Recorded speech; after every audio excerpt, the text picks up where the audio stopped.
Everyone, সবাই কেমন আছো? আমি তৌকির আহমেদ আবিদ। আজকের ভিডিওতে কোড ফোর্সের Codeforces round 995 div 3 B number একটা প্রবলেম সলিউশন করব। সো ভিডিওটার ফার্স্ট থেকে লাস্ট পর্যন্ত মনোযোগ দিয়ে দেখবা। আশা করি তোমাদের জন্য অনেক অনেক হেল্পফুল হবে।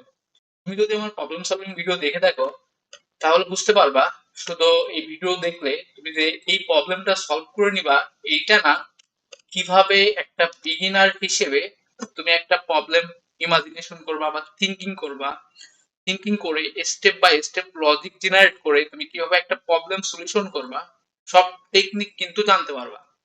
সো ভিডিওটার ফার্স্ট থেকে লাস্ট পর্যন্ত মনোযোগ দিয়ে দেখো, আশা করি তোমাদেরই কাজে আসবে। ওকে, তো এইখানে প্রবলেমের স্টেটমেন্ট দেওয়া আছে, একটু ভালো করে পড়ে নিও।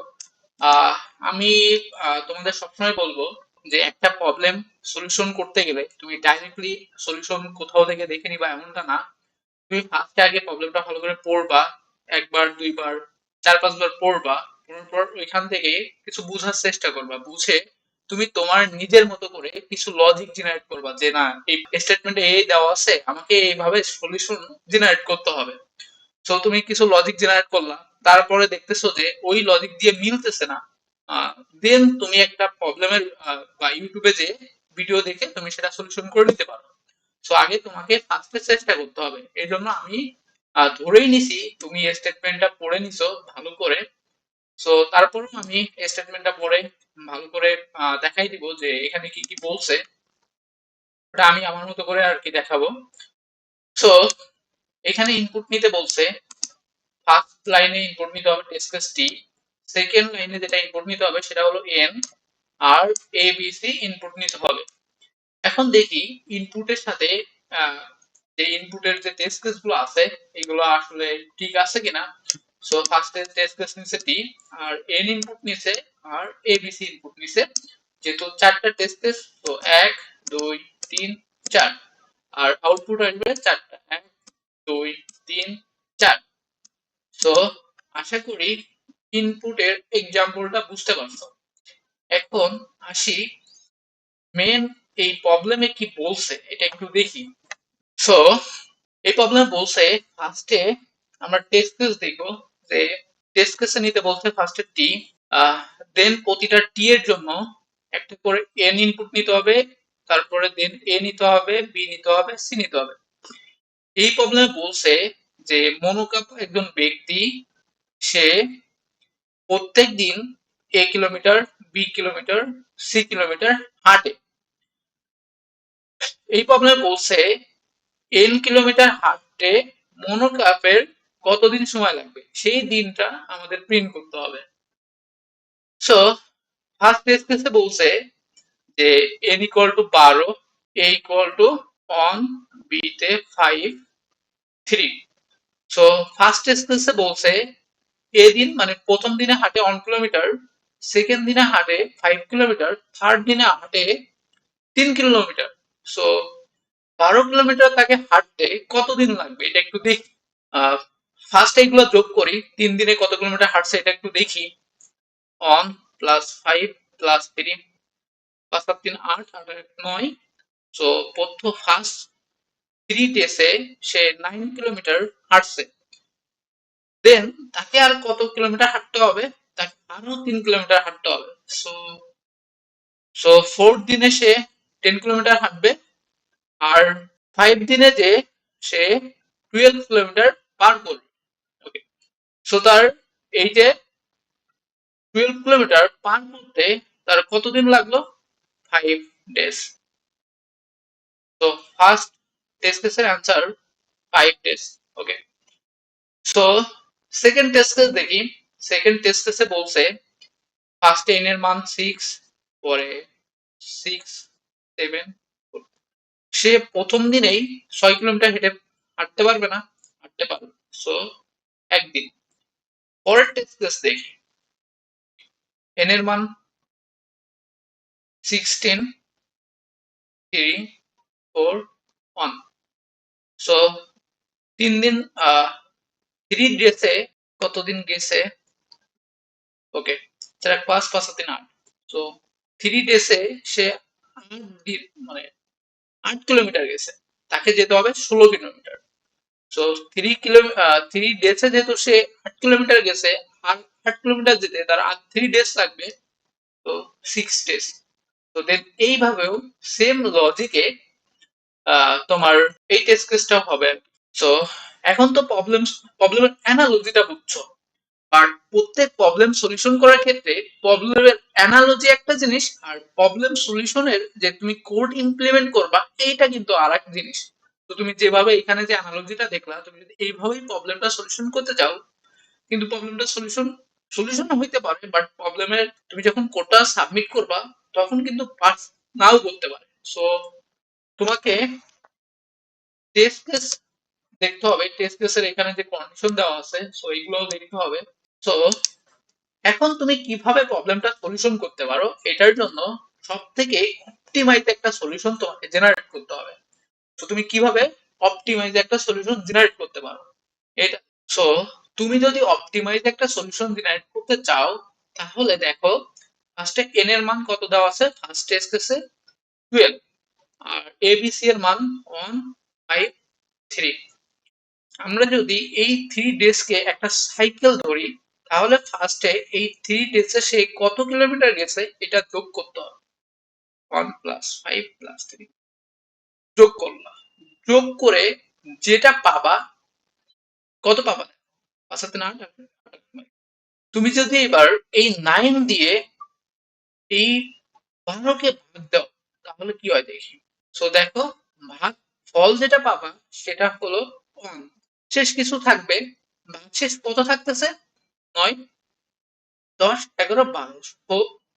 সো ভাগশেষ 3 থাকে। তো দেখো তুমি ভাগফল যত পাবা তার সাথে যদি 3 গুণ করো, সো এতদিন তোমার লাগবে, তাহলে 3 ডেজ। এইবার ভাগশেষ যেটা থাকবে এটা তো তুমি দেখতে পাচ্তেছো, এই 3 ডেজের যে কোনো আরেকটা দিন লাগতে পারে, তা না হলে সেকেন্ড দিনও লাগতে পারে, তা না হলে থার্ড দিনও লাগতে পারে। তো ভাগশেষ যেটা পাবা 3 দিনের বেশি তো লাগবে না, এটা তো শিওর। ওকে, সো দেখো কোডের যে রান টাইমটা তোমার কতটুকুনি কমে গেল। সো ভাগ ফল দিয়েই তুমি ফার্স্টে জেনারেট করতে পারতেছো, যেটা আসবে সেটাই। সো আশা করি অ্যানালজিটা বুঝতে পারছো। সো আরেকবার রিপিট করি, ফার্স্টে তোমাকে কি করতে হবে, এ প্লাস বি প্লাস সি তিনটা যোগ করতে হবে। যোগ করে যে ভ্যালুটা পাবা, সেই ভ্যালু দিয়ে তোমার এই এন এর মানকে ভাগ দিতে হবে। ডিভাইডেড করার পর যে ভাগফলটা পাবা, ভাগফলের সাথে তোমাকে 3 গুণ করতে হবে, যেহেতু তুমি 3 দিনের সাম দিয়ে ভাগ করছো, 1 2 3, এইখানে 3 দিন লাগতেছে। আর তারপরে যেটা বাকি থাকবে সেটা সর্বোচ্চ হয় একদিন লাগতে পারে, তা না হলে দ্বিতীয় দিনও লাগতে পারে, আর তা না হলে তারপরের দিন তো অবশ্যই। সো এটা আর কি কোডের অ্যানালজি। সো তুমি যদি এইভাবে কোডটা জেনারেট করে করতে পারো, তাহলেই তোমার কোডটা সাবমিট হবে। সো দেখো, ফার্স্টে তুমি প্রবলেম স্টেপ বাই স্টেপ তুমি লজিক জেনারেট করছো। তো step by step logic generate করা আর প্রবলেমটা সলিউশনের জন্য কোড ইমপ্লিমেন্ট করা, এই দুইটা জিনিস কিন্তু একবারে আলাদা, বুঝছো। সো কোড ইমপ্লিমেন্টের আগে এই দুইটা জিনিস একটু ভালো করে চিন্তা ভাবনা করবা। সো আশা করি কোডটাও নিজেরাই জেনারেট করতে পারবা। তো অনেকেই বলো যে ভাই আমি লজিক বুঝতে পারি বাট কোডটা ইমপ্লিমেন্ট করতে পারি না। সো আমি বলবো তোমরা যদি এইখানে এসে এই জিনিসটা ইমপ্রুভমেন্ট করতে পারো, তো তোমাদের কোড ইমপ্লিমেন্ট করার ক্ষেত্রে আর কোনো আশা করি সমস্যা হবে না। ওকে, দেন এবার কোডিং বা ইমপ্লিমেন্ট পার্টটা দেখি। সো এটা হচ্ছে আমার সি প্লাস প্লাস টেমপ্লেট। আমি টেমপ্লেটের সুবিধা অসুবিধা নিয়ে, মানে অসুবিধা তো নাই, সুবিধা নিয়ে আমি ভিডিও বানাইছি, 2টা ভিডিও আছে।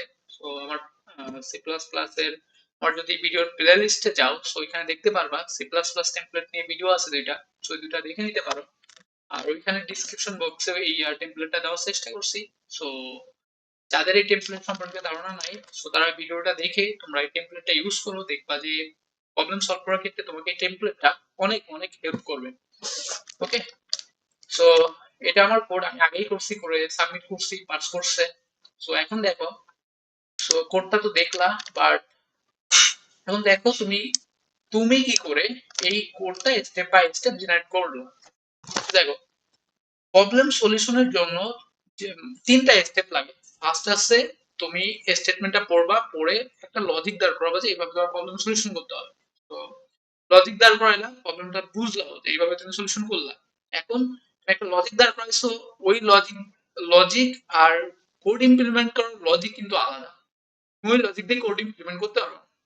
তোমাকে সবসময় এমন একটা অপটিমাইজ সলিউশন বের করতে হবে যেটাতে টাইম সবসময় কম লাগবে। তো এবার তুমি ওই লজিক দিয়ে একটা অপটিমাইজ একটা লজিক তুমি বের করলা। এইবার অপটিমাইজ লজিক তুমি বের করছো, যে যে স্টেপে তুমি সেই অপটিমাইজ লজিকটা বের করছো সেই সেই স্টেপ ফলো করে তোমাকে কোডটা ইমপ্লিমেন্ট করতে হবে। তো কোড ইমপ্লিমেন্ট করার ফার্স্ট ফরজ কাজ যেটা হচ্ছে, তোমাকে যে ডেটাগুলো দিবে সেই ডেটাগুলো তোমাকে আগে ইনপুট নিতে হবে। সো তুমি ডেটাগুলো যে এখানে দিতে, সো ডেটাগুলো ফার্স্ট ইনপুট নিলা, যে টেস্ট কেস নিলা টি, ওকে, হোয়াইল লুপ দিয়ে টেস্ট কেস চালাইলা। এটা তো সব কোডের জন্য টেস্ট কেস হোয়াইল লুপ দিয়ে চালাইতে হয়। এন ইনপুট নেওয়ার জন্য, যেহেতু এন ইনপুট নেওয়ার জন্য এন ইনপুট নেওয়ার জন্য লং লং দিয়ে এন ইনপুট নিলাম, যেহেতু এন এর সাইজ হচ্ছে 10 টু দি পাওয়ার এন এর size 10 to the power 9। So এটা ইন্টিজার নিতে পারবা না, তোমাকে নিতে হবে লং লং লং লং নিতে হবে। সো তুমি ইন্টিজারে নিতে পারবা সর্বোচ্চ 10 টু দি পাওয়ার 7 পর্যন্ত। সো 10 টু দি পাওয়ার 7 এর বাইরে যখনই যাবা, তো তোমাকে লং লং এ ইনপুট নিতে হবে। তুমি লং লং এ ইনপুট নিলা, তারপর এবিসি নিলা, ইনপুট নিলা, ওকে। তো ফার্স্টে কি করছিলা, তুমি যদি দেখো, তুমি এই তিনটা ডেস এ সে যত দূর গেছে সেটা সাম করছিলা। তো এখন তুমি এটা সাম করছো, সাম করার পর তুমি কি করছো, তুমি সাম করার পর তুমি কি করছো, তুমি ওই সাম দিয়ে এন কে ভাগ দিছো। তো এই যে সাম, এন কে সাম দিয়ে ভাগ করছি, ভাগ করে আবার যে ভাগফলটা পাইছি ওর সাথে 3 গুণ করছি। দেন এইবার কি করতে হবে, তোমাকে দেখতে হবে আর কতটুকুনি পদ বাকি আছে। তো বাকিটুকুনি পদ বের করার জন্য রিমাইন্ডার করতে হয়েছে এন কে ওই সাম 3 ডেজ দ্বারা রিমাইন্ডার করছো, মানে ভাগশেষ বের করছো। এবার ভাগশেষ বের করার পর এবার ভাগশেষকে চেক করতে হবে যে ভাগশেষ ইকুয়াল টু 0 কিনা। যদি 0 হয় তাহলে তো আর কোনো পদ অবশিষ্ট নাই, তাহলে এই রেজাল্টটি, সো রেজাল্টটা প্রিন্ট করে দিতে হবে। দেন এবার চেক করতে হবে যে অবশিষ্ট পদ বাকি আছে সেটা তুমি এ মানে প্রথম দিন মানে এ দিনে গেলেই সেটা কভার হবে কিনা। যদি কভার হয় তাহলে রেজাল্ট প্লাস অন করতে হবে। তো এটা চেক করছি। আর প্রথম দিনে যদি কভার না হয় তাহলে এ প্লাস বি তে কভার হয় কিনা সেটা দেখতে হবে। মানে এ আর বি দিনে কভার হয় কিনা সেটা দ্বারা চেক করছি, চেক করে রেজাল্টের সাথে 2 যোগ করছি, যেহেতু 2 দিন লাগতেছে অবশিষ্ট পদ যাইতে। আর যদি প্রথম দিনেও না হয়, মানে এ দিনেও না হয়, প্রথম আর দ্বিতীয় দিনেও যদি না হয়, তাহলে 3 দিনের দিন মাস্ট হবে, এটা তো শিওর না। তো যদি এটা হয় তাহলে রেজাল্টের সাথে 3 যোগ করতে হবে। দেখো কত অপটিমাইজ একটা সলিউশন, আর লজিকটাও একবারে সিম্পল। আহ তোমরা যদি এই কোডটা একবার দেখো আর লজিকটা একবার নিজেরা একটু ভালো করে ইমাজিনেশন বা থিঙ্কিং করে স্টেপ করতে পারো, সো দেখবা যে এই প্রবলেমটা অনেক ইজিলি সলিউশন করতে পারছো তোমরা। সো সব থেকে বড় কথা হচ্ছে কোড কোর্সে তুমি প্রবলেমের সলিউশনের ভিডিও দেখতেছো, ভিডিও দেখার মানে দেখতেছো, তুমি প্রবলেমটা সলিউশন করে নিচ্ছ ঠিক আছে, বাট শুধু প্রবলেমটা সলিউশন করে নিও না, মানে আমি কিভাবে প্রবলেমটা সলিউশন করতেছি, বা দেখবা যে আরো অনেক তোমার ভাইয়ারা আছে যারা এই প্রবলেম সলিউশনের ভিডিও বানাচ্ছে, তারা কিভাবে প্রবলেমটা সলিউশন করতেছে তুমি তাদের থিঙ্কিংটা নেওয়ার চেষ্টা করো। সো তুমি যদি তাদের থিঙ্কিংটা নিতে পারো যে কিভাবে তারা একটা step by step logic generate করে প্রবলেম সলভ করতেছে, তাহলে তুমি দিন শেষে তোমার যে প্রবলেম সলভিং স্কিলটা এইটা গ্রো করবে। আদারওয়াইজ কিন্তু এই ভিডিওটা দেখে তোমার কোনো লাভ হবে না, বরঞ্চ তুমি এই ভিডিও দেখে তুমি তোমার নিজের ক্ষতি করলা। কারণ তুমি যদি এই ভিডিওটা না দেখে তুমি যদি আর আরো কিছু টাইম নিজে নিজে চিন্তা ভাবনা করতা, তাহলে আরো লজিক পাইতা। সো নিজের ক্ষতি করো না ভাই। তুমি একটু হলেও মানে মানে যেখানে তুমি টাইম ইনভেস্ট করবা সেখান থেকে কিছু না কিছু পাওয়ার চেষ্টা করবা, ঠিক আছে? ওকে, সো এই আর কি। আর যেহেতু আমার চ্যানেলটা নতুন, সো চ্যানেলটা সাবস্ক্রাইব করো। আর যদি প্রবলেমটা বুঝে থাকো, সো কমেন্ট বক্সে ইয়েস লিখতে পারো, আর না বুঝলে আমাকে মেইল করতে পারো। Okay, so thanks a lot for watching my video. By.